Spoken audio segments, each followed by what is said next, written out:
interviewee today is Helen Thomas, who for many, many years was Dean of the White House Press Corps, working at that time for United Press International.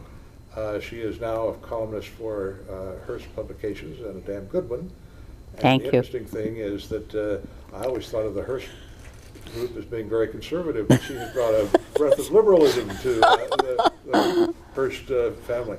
And the date is September the 11th, the notorious September the 11th.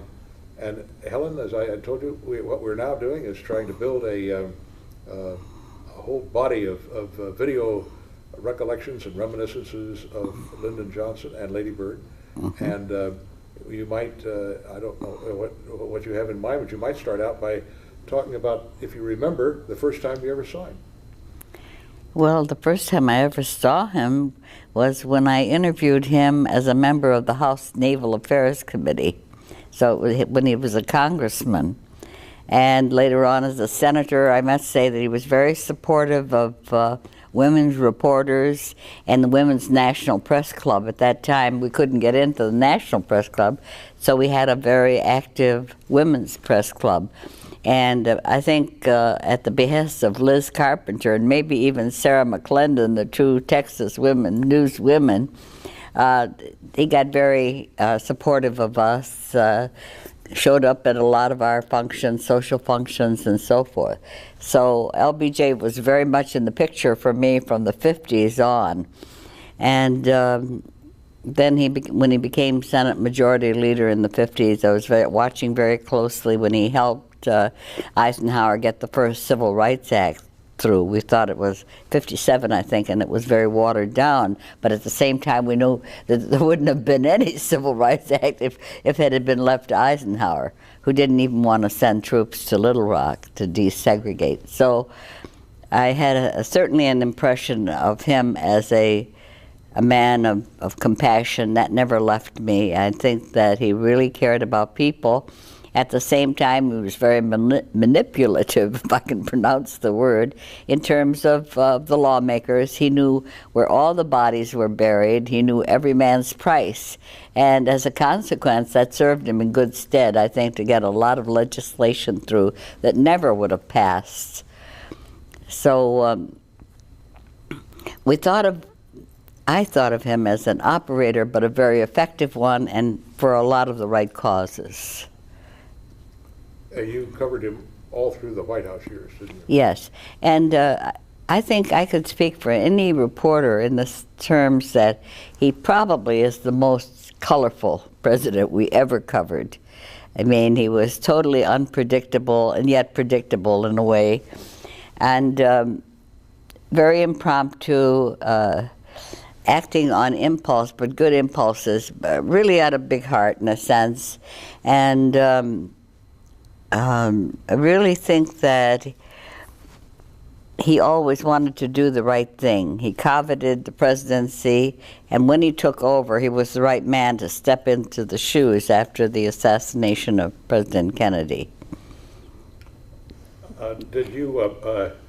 Oh, just one other point I wanted to really stress is that no reporter in Washington or whoever covered the White House has ever had as much access to a president, where you could walk down the street with him. 2 or 3 times he invited me into his limousine to take a ride to a certain place where he was going to speak, and maybe my AP competitor also. I mean, I can assure you that never happened before and has never happened since. Was that the only time you had a one-on-one with him, or did that happen again? Oh, well, usually wire services, and I worked for UPI at that time, would be invited in together, and many times it was, he would designate the session as off the record. At the same time, you knew that he wanted you to get the word out. Carl Bauman of the AP and myself, shortly after President Johnson became president, were covering the president at church at, I think it was Fredericksburg or one of the places that we made the rounds, three church services on Sunday. but he invited us to the ranch.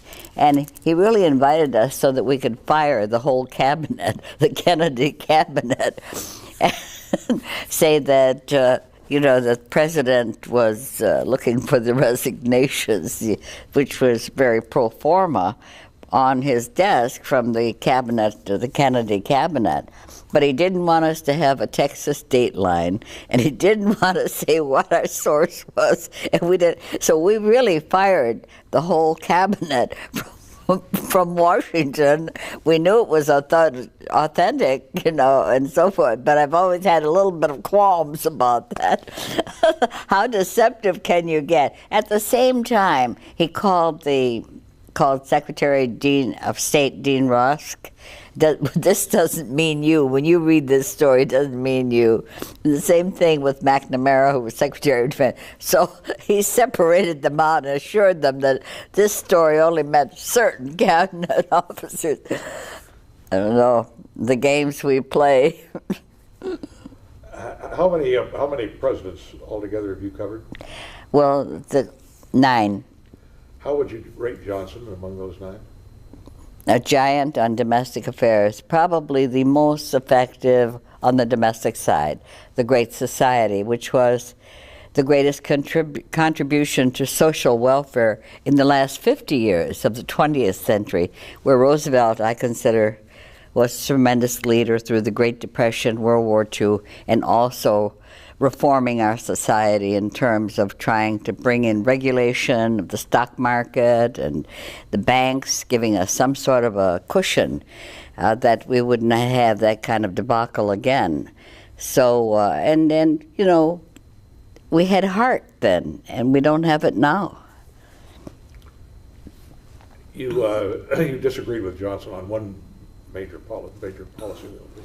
Right. I hated the Vietnam War from the 40s, because I truly believed during World War II, I believed Churchill and I believed FDR, when they really told the colonial areas, you support us in this war against Hitler and so forth, and we will help you reach your nationalistic aims. Instead, after World War II, we allowed the British and the French to reoccupy all these colonial areas, including Indochina. At the time of Dien Bien Phu, it was certainly a debacle. I was filing a wire in Washington when Vice President then, Richard Nixon, and some of the top generals and admirals got together at Blair House, and Nixon proposed dropping the atomic bomb to help the nuclear bomb to help the French at Dien Bien Phu when they were so beleaguered. And fortunately, Eisenhower put his foot down. But I thought, this is horrible. Then there was peace, because the French withdrew, they were defeated, and the West wasn't going to tolerate that. Eisenhower had promised Cardinal Spellman, I'm really, kaleidoscoping a very important phase of history, but in effect, we promised the South Vietnamese that we would protect their sovereignty and so forth, and that was the start of getting involved in the Vietnam War. I thought Ho Chi Minh, we should have helped him with his nationalistic aims during World War II. He wrote to FDR many times begging for support for his movement, and also to Churchill. And when he was rejected, he went to Moscow for help and became a solid, I guess, communist. So there were so many it might have been, but I never thought that we should go in and pick up the pieces, especially when the French and the Chinese and the Vietnamese were in Geneva to sign this peace agreement. And John Foster Dulles was there representing the United States. He refused to shake hands with the Chinese, and we refused to really accept that peace agreement. And then we started to pick up the pieces, thinking there was a vacuum there, that we had to support this, and then developed the domino theory that if you let Vietnam go, then Cambodia will go, and Laos, and everything else. And so everything I mean, it's a whole kaleidoscope, as I say, of mistakes, but I thought it was wrong for us to go into Vietnam. I certainly thought it was wrong for Kennedy to send military advisors. And then when President Johnson promised in 1964 that he was not going to send American boys to do the jobs that the Asian boys should do. I'm paraphrasing, but basically people thought, well, Goldwater is the hawk. I mean, he's going to lob one into the men's room in the Kremlin, and he's going to push the button, start World War III. Well, it turned out that Johnson apparently had a plan to go into Vietnam and to really build up the structure. But I think he was always told by the generals and by even our great pundits that this is a war that could be won easily. I think it was just so horrendous for me because I could see that it was wrong, wrong, wrong, unless you dropped the big bomb. There was no way, because it reminded me of a cartoon from the Korean War, New Yorker cartoon, G.I. Joe, looking very muddied, sticking his head up from the foxhole with his pal. He's tasking his pal, how do you tell a South Korean from a North Korean? And this is what I felt, that the Vietnamese, Viet Cong, had so infiltrated. They worked in the offices in Saigon and so forth. There was no way to win this war unless you were really the scorched earth. So I was in real pain for our involvement, because I not only thought it was wrong to be there, I also thought of the terrible price that you couldn't win really unless you was an all-out assault, and gradually the American people began to feel that it was a no-win proposition, and they hit the streets and they hit the bricks, and they took down the Johnson presidency, and it had done so much good. But there's no question the Vietnam, as he told Walter Cronkite after he left the White House, President Johnson told Walter Cronkite in the first interview he gave as a past president that it was the Vietnam War coming into everyone's living room every night that really hurt his presidency the most. Since you covered LBJ throughout the whole 5 years of his administration, you had some contact with each one of his press secretaries. How would you give us a feeling about how you worked with them, and what you thought about all of them? Well, I thought that he had no real rapport with Pierre Salinger, who was the press secretary, and he inherited, so that was soon demolished. First place, I didn't think that Johnson could tolerate any press secretary, because he didn't like anyone speaking for him. But he did, I think, he had the best relationship with George Christian. I think they were on the same wavelength, and George Christian understood him. He was a Texan and so forth. But then George Reedy. Reedy was the first, he had been a UPI reporter, and he covered the House when Johnson was congressman, and he really came to admire Johnson so much for the power of his personality and what he was trying to accomplish. And Reedy was the first person who ever told me that Lyndon Johnson was going to become president, and I laughed in his face because I didn't think that was possible, considering the stories we had heard about Johnson and so forth. And he was very devoted to Johnson, and he was first on board when Johnson became president.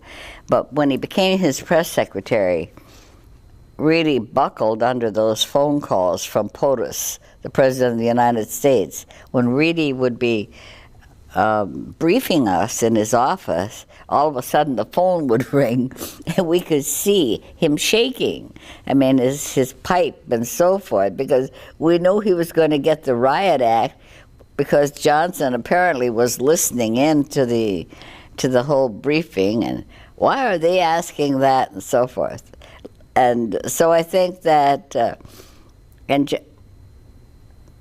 No, I don't think that Johnson ever really felt that any press secretary was adequate, but one thing, he was never vindictive. When he got rid of a press secretary, they usually got better jobs at the behest of Johnson, who took care of everybody. In terms of, well, what he did to Jack Valenti wasn't press secretary, but he ensured him a lifetime multi-million-dollar job with the American Motion Picture Association.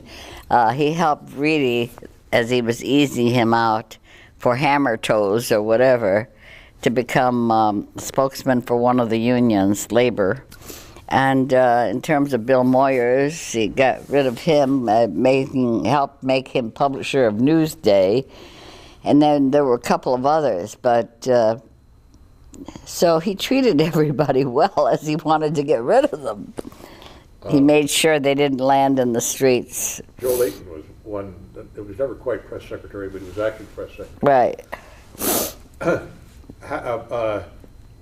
Liz Carpenter was never his press secretary, but you developed a kind of a rapport with Liz, didn't you? Oh, me? Yeah. Oh, yes. I mean, well, I knew her from the days from the 40s when we were both knocking on doors at the National Press Building trying to become reporters in Washington. So, and we both got jobs because they were drafting every young man in World War II who could breathe. If he had a pulse, he was going to war. And suddenly some slots opened up for women. They had to hire us. How about on the newspapers. How about your reminiscences about Lady Bird? Well, I think that she's probably the greatest press first lady I ever covered, because she had really great goals for the country. I think she transformed this land that we love. And you cannot go to Washington spring or fall or any other time when you don't see the plantings, the belief in our country, the environment, and so forth. I think she planted the seeds. I went to the first Head Start classes with her, where we learned that these poverty-stricken kids, some of them had never seen a book before, never seen a chair before. I mean, she educated us. And I'm not the outdoor girl, but I climbed every mountain, forded every stream with her, much to my distress. We all wound up, going down the Snake River, riding the rapids, and me, I don't swim even. And there's a photograph of all of us in these rubber rafts going down the Snake River, and it's in Sports Illustrated. And the most miserable looking person on the raft was me. She's wonderful, and I think the fact that she's always continued in her work for the beautification of the country and all the right causes never ended, even after she left the White House. Were you at the LBJ Ranch many times? Several times, sometimes against my will, but no. I mean, Johnson liked people, and he was a people person. Sometimes reporters became people when we were the only ones around that he could buttonhole and pour out his troubles to, which was great because we really had a feeling of what this president was thinking about. There were a lot of stories at the time about his taking some reporters on a wild ride through the ranch and looking in the eyes of the deer. And tossing beer cans out. I've always wondered if those were true or not. Are they? Well, the reporters who were on that ride, the famous ride early on in his administration, claim it is true. I rode on some of those twilight rides over the ranch, and what was great is he'd pour me some scotch in a paper cup, and we never threw it out. It was all off the record. Oh, yes, sir, and gulp.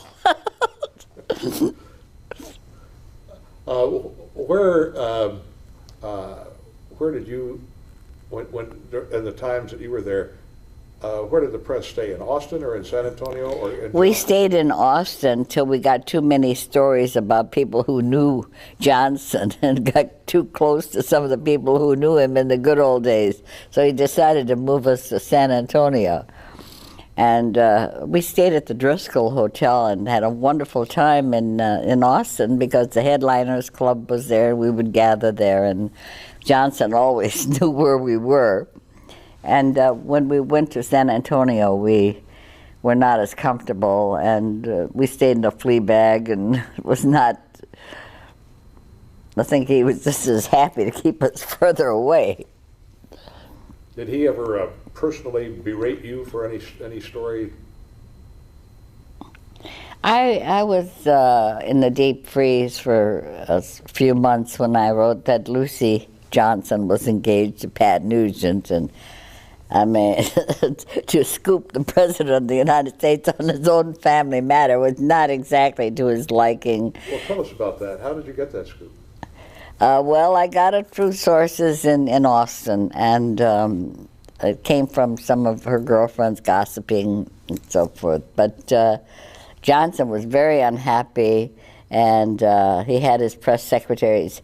They didn't deny anything, but it was Moyer's brother who had to face the music after I'd written the story, and then he said, President Johnson says someday when his daughter is engaged, he will announce it and so forth. But there was no outright denial, so I was out there on a limb, but I began to look golden as time went on.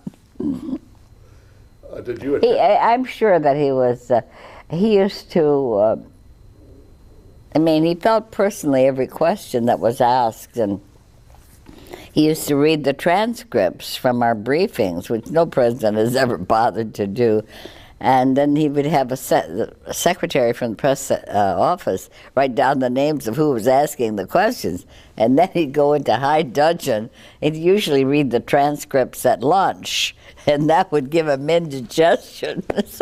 But, oh, that person, that reporter. He was a human being reacting. Did you attend both of the girls' weddings? Yes. As a guest, or did you cover? I covered. No.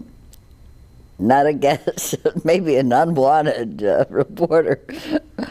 And you wrote about them both? Yes.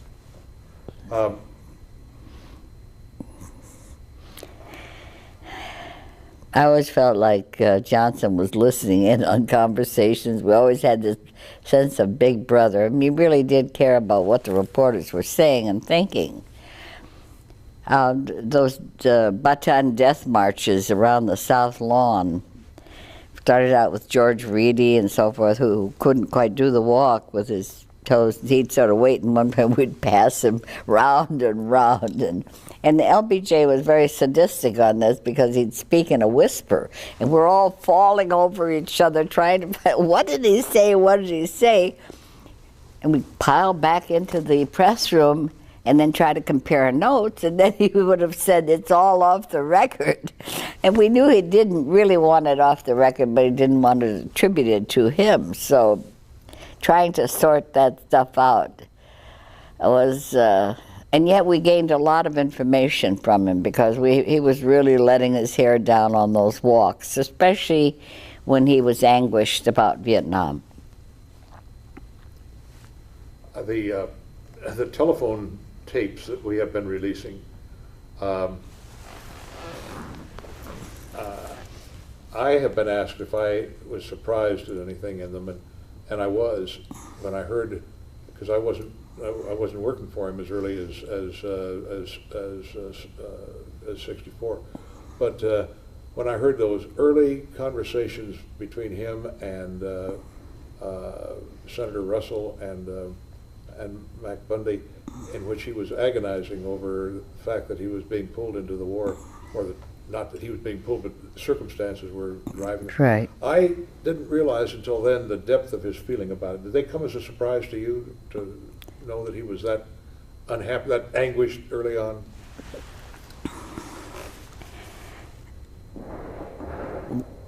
what made me, I wanted him to follow Senator Aiken of Vermont's advice, declare a victory and leave. You know, unless you were going to go for the big jump, which was the bomb, or bomb them back to the caveman's, you know. It was just, and more you could see how distressed he was, and yet he couldn't quite bite the bullet, which was just leave. That's what Reagan did in Lebanon. He silently slipped away on a weekend, and everybody was very happy and relieved. And I do think that if President Johnson had pulled out of Vietnam, that he would have certainly been reelected, and I certainly believe that the country would have been relieved. But he couldn't quite do that, and he wrestled with this problem, and I think it destroyed him in the sense. Not only him, but Nixon, who made false promises in 1968 that he had a plan to end the war. 4.5 years later, in the Nixon administration, the first term, he was still bombing hell out of Hanoi. And so there was betrayal, and American people began to feel that, certainly in terms of the Nixon promise. And Johnson became a prisoner in the White House in the sense that hundreds of people, men, women, children, mostly women and children, were marching in front of the White House. And at that time it was allowed. Now it wouldn't be in terms of security and candlelight vigils and something. Nothing violent, and you were never afraid.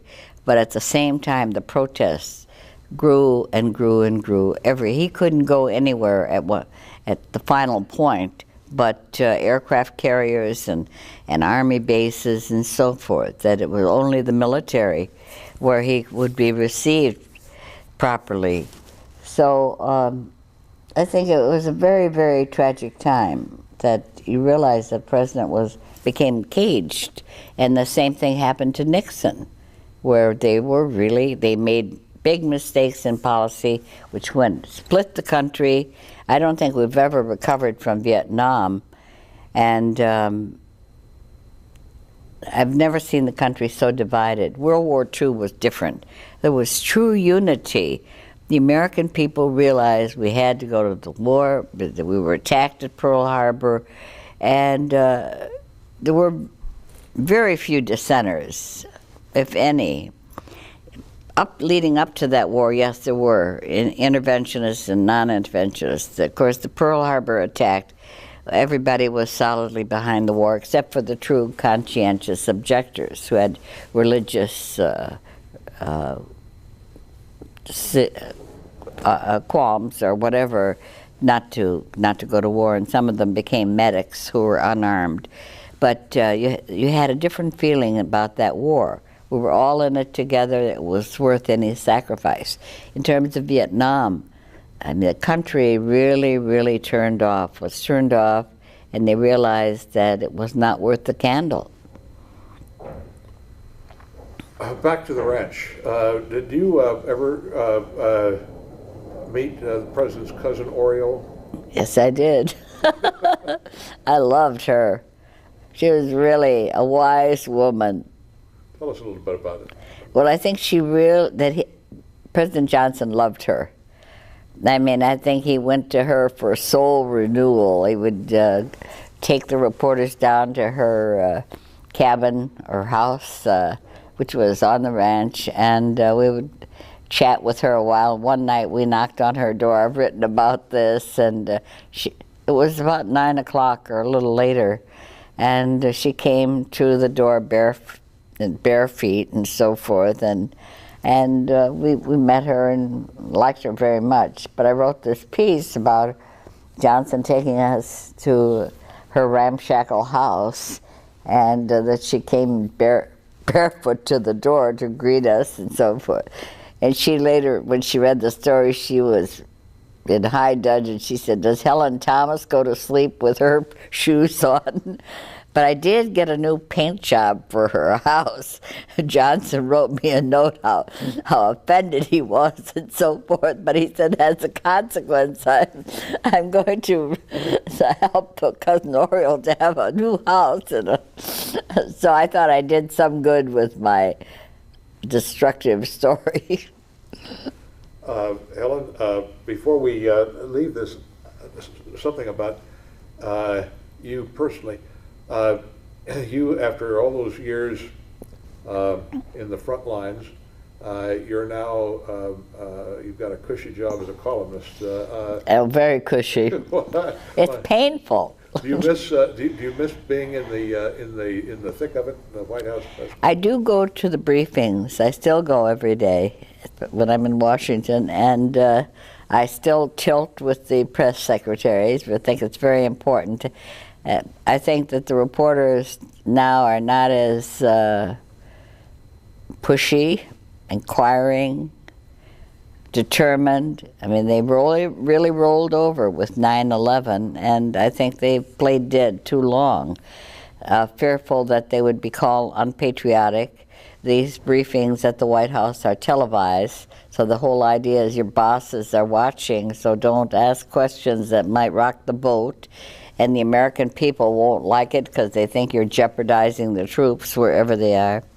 So as a consequence, I think that you don't have the same hard-driving questions which have to be asked. So I consider myself the remnant of the past, and I think the questions should be asked. And they're getting away with a lot because they should be questioned. The very fact that you have a president of the United States who has never asked why, who doesn't want an investigation of what is terrorism, what is the cause of it, what are they aiming for, why, and so forth. I mean, World War II, we had the Pearl Harbor investigation, I'll grant you afterwards, but you certainly have to get to root causes, and you have an administration that really doesn't want you to know anything. They're even polygraphing, giving lie detectors to members on the Hill who learned that the National Security Agency had big warnings on September 10th that something was about to happen and so forth. And they delayed translating these messages for 2 days. And meanwhile, we had the debacle. Well, we're not supposed to know that. I think we should know much more, almost everything. I mean, the truth won't hurt us, but lies do. That's a very good ending piece.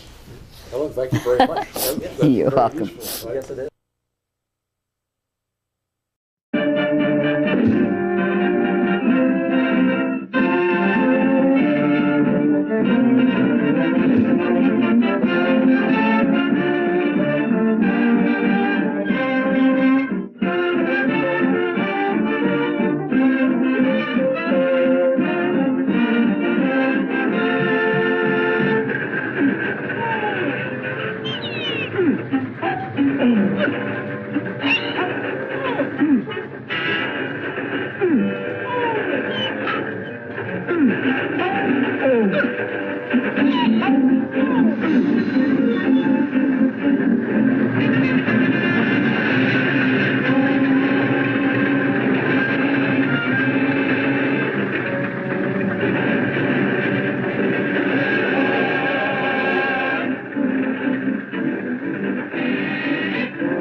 Hey, Joe. Joe. Yes, Sam?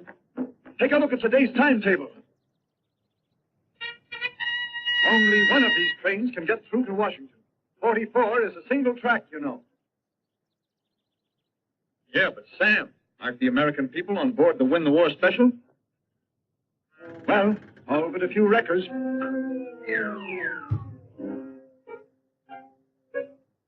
You see that switch, Joe?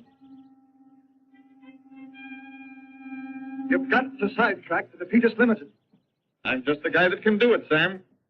Look, Joe, you can. If you don't fall asleep at the switch like you did in November of 1942. Asleep! Don't worry about me. They'll have to knock me out first.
Glad you dropped in, my boy. Glad you dropped in.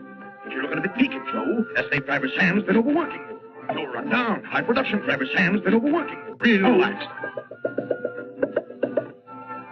Have a cigar. Oh.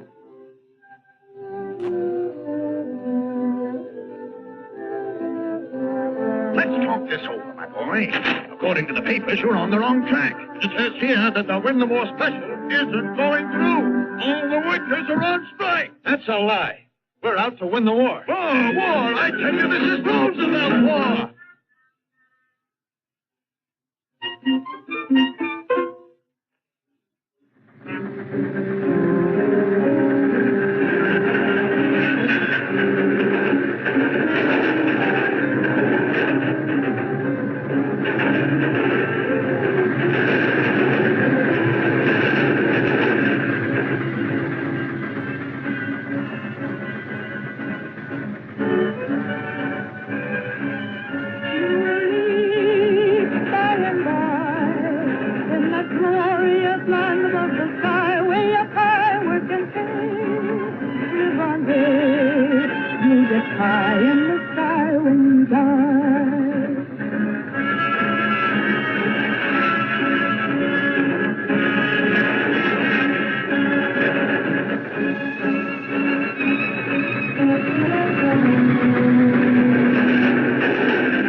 Clear to everybody.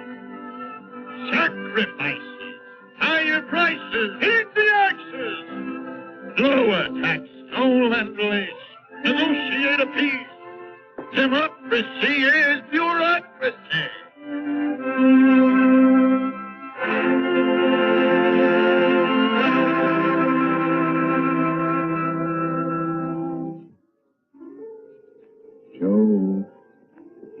you to sleep again, Joe.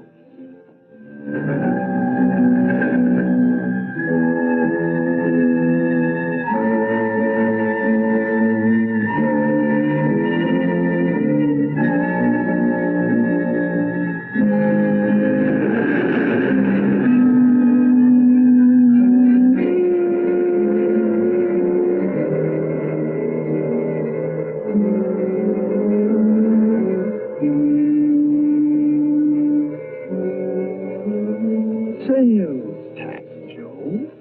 A little sales tax never hurt anybody. After all, Joe, business is entitled to a fair profit during this war. But wages have to be frozen, Joe. The workers are making too much money for their own good. And prices haven't risen very much, have they, Joe?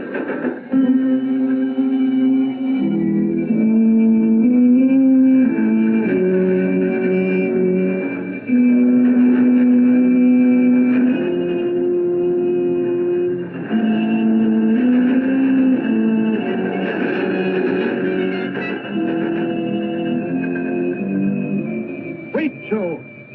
There's a better way.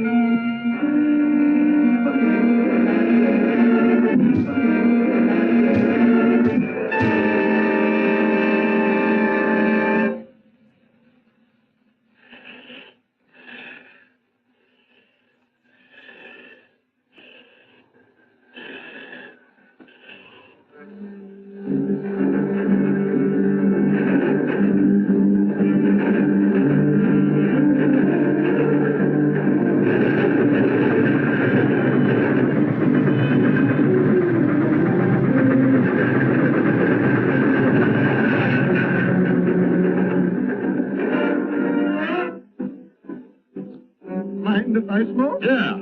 Suppose you watch my smoke for a change. No, wait. I have influence in Washington. This is treason. This is for Uncle Sam.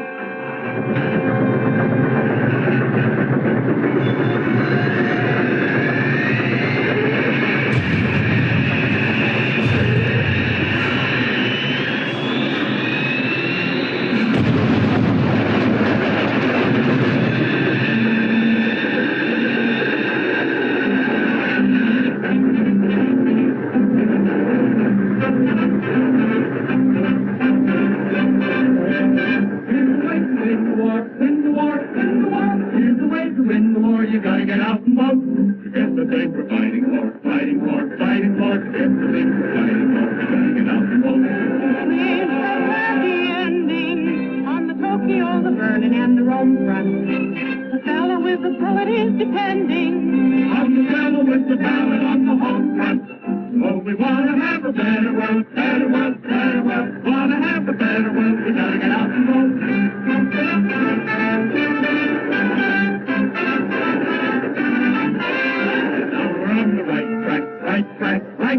Now we're on the right track. We're gonna win the war. Right behind the president, president, president. Right behind the president for 1944. Management and labor will keep our production humming. So go and tell your neighbor that the new world special is coming. Get your reservation now, for a greater nation now. Get your reservation now. How? Soldiers, all aboard for severance pay, disability insurance, free training and education, free employment with no delays. Gotta get out and vote.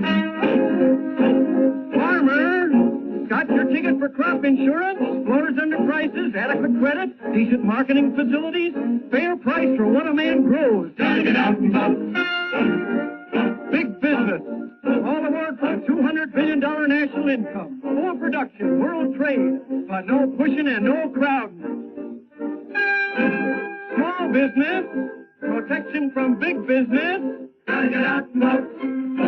Labor, job for everyone. Full employment, full production, annual wage, good housing, social insurance, security in your old age. All aboard! All aboard! There'll be enough for everyone. everyone. The day is out for everyone to please it out and vote. You wanna have security, security, security. Wanna have security, you gotta get out and vote. They're growing big red apples